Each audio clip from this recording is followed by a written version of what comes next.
Now that the Pfizer vaccine is FDA approved, does that mean it's safe?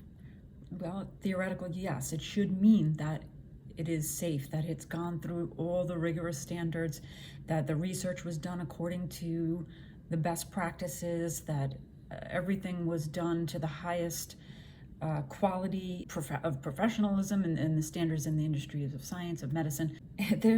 But this is where it's problematic, because in the case of Pfizer's research, has it been done according to the standards?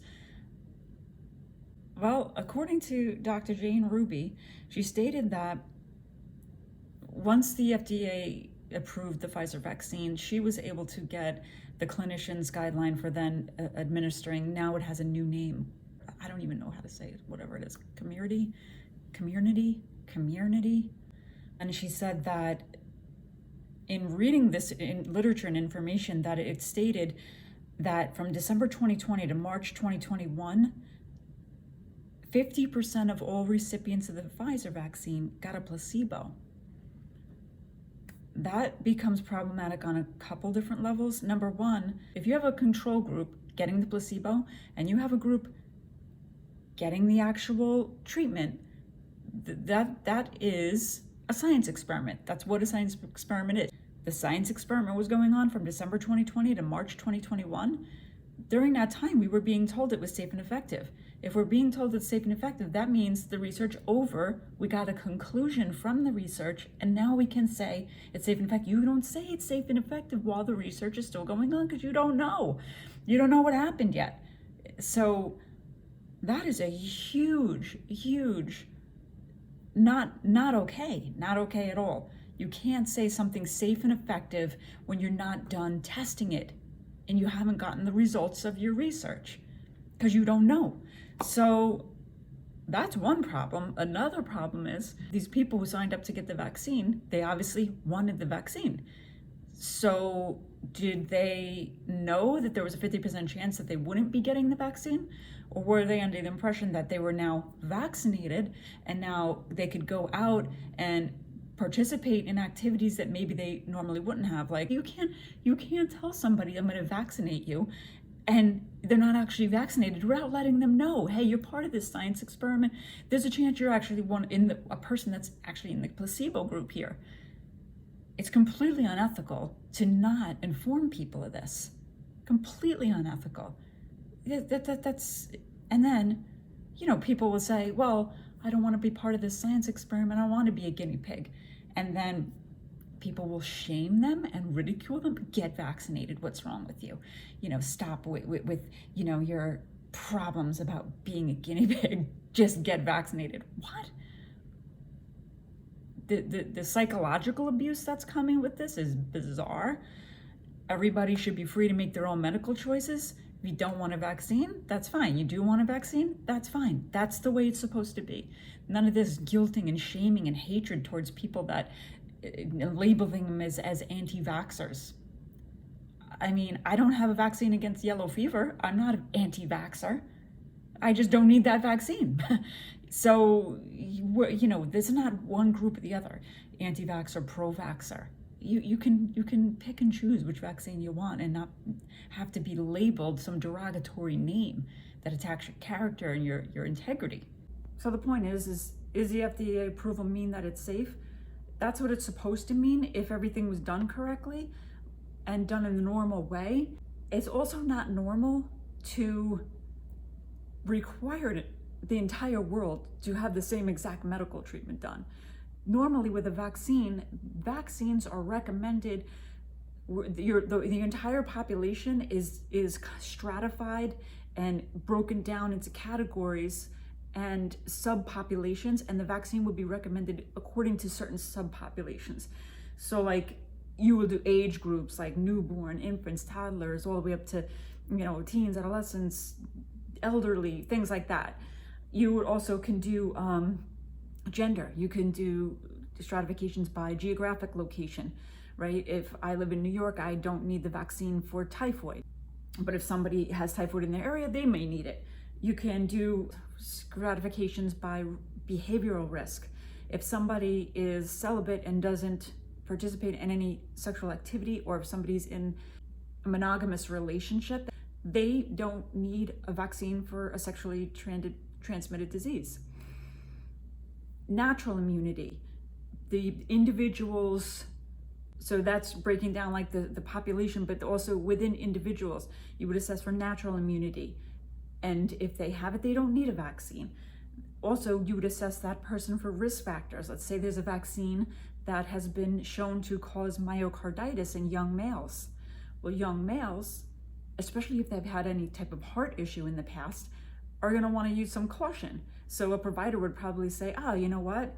You're 21 years old and you've had this heart issue in the past. I'm going to recommend you stay away from this vaccine. That's the normal process. I don't think that's happening. I don't see that that's happening. We're saying the entire world has to have the same exact vaccine. Not normal. It's not normal to change the definition of a vaccine based on research that's not even over, that you don't even have a conclusion on. It's not normal to change the parameter for herd immunity on public opinion rather than scientific data. It's not normal to not treat a virus, wait until you get critically low O2 set, then go to the hospital, and then we'll try to treat you. That isn't normal either. It's not normal to have this shift from recommending a medical intervention to requiring a medical intervention. None of these things are normal. So as I'm saying, not normal, not normal, maybe the phrase new normal is popping into your head. So new normal, according to a doctor named Dr. David Martin, okay? Well, now what he does is he owns a company that does research for investors that want to invest in health-related technology. So his business is based on supplying these investors with good quality information so they can make their investment decisions. And he's been doing this for 20 years. So he brings up that this phrase new normal was coined back in 2004, he said, and that it was from either Moderna or Merck.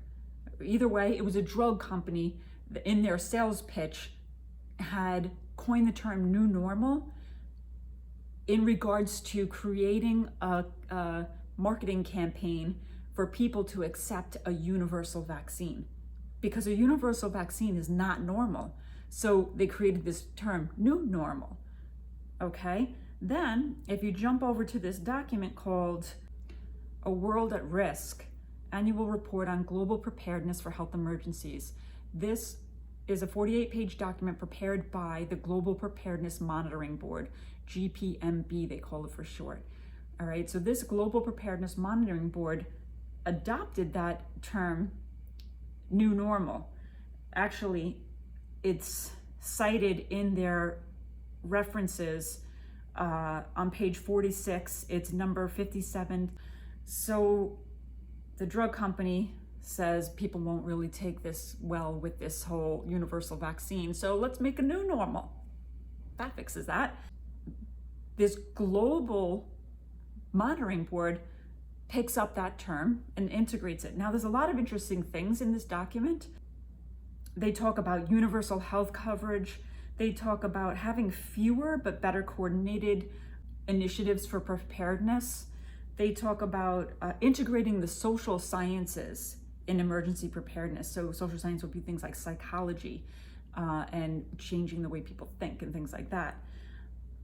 They also talk about the problem of people with religious beliefs being resistant to taking vaccines, and they list a couple of things that are problems that would get in the way of getting everybody vaccinated. That is a priority, and those things need to be addressed. Another interesting thing that's in this document is the use of the term deliberate release. So this was in September 2019. They were talking about a deliberate release of a respiratory pathogen that would cause a pandemic. That word deliberate release is used at least 7 times in the document.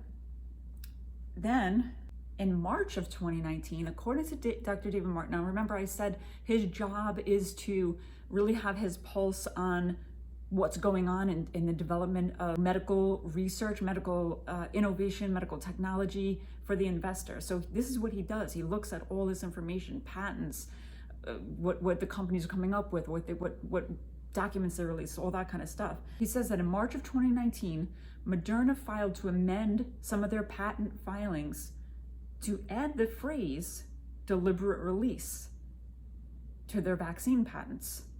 So Moderna in March of 2019 adds deliberate release wording to their vaccine patents.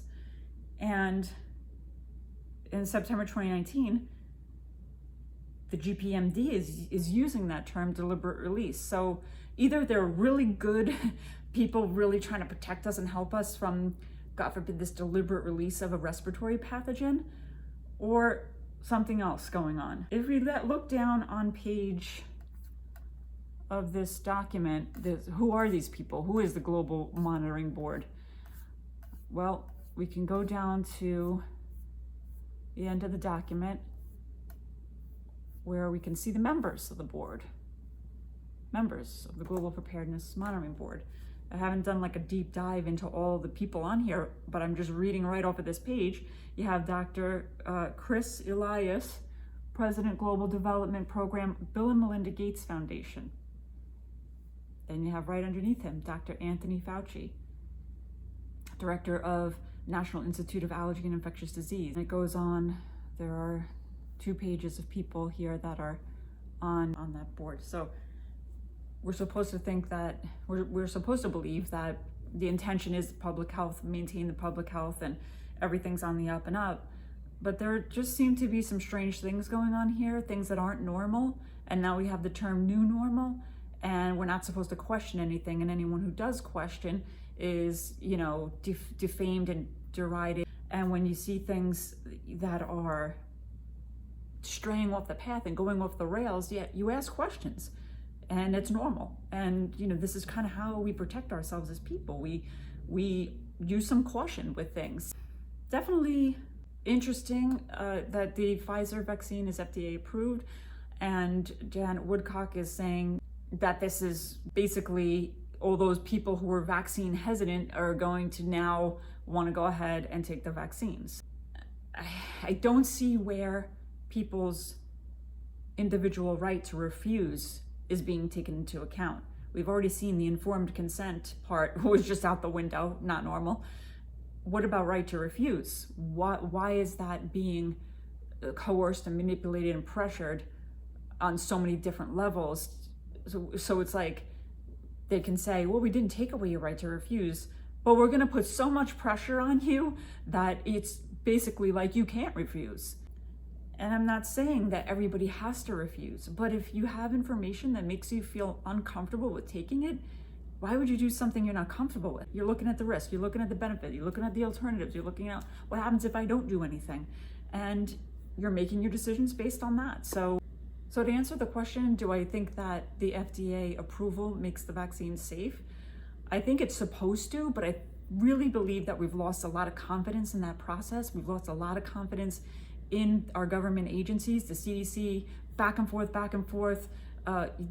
mask, no mask, boosters, no boosters. There's so much back and forth, so much inconsistency, and so many things being done outside the normal that we're losing trust in these agencies. So the FDA approval, it's almost like, what is this even worth? And what's going on? Because there's not been transparency, there's not been honesty, there's not been a lot of clarity in the situation. So, people have concerns about that. And the bottom line is, if a person doesn't want to have the vaccine, they should have the right to refuse without being pressured, without being coerced, and without being forced. The fact that they're not comfortable with it is good enough that they should be able to refuse. That's it.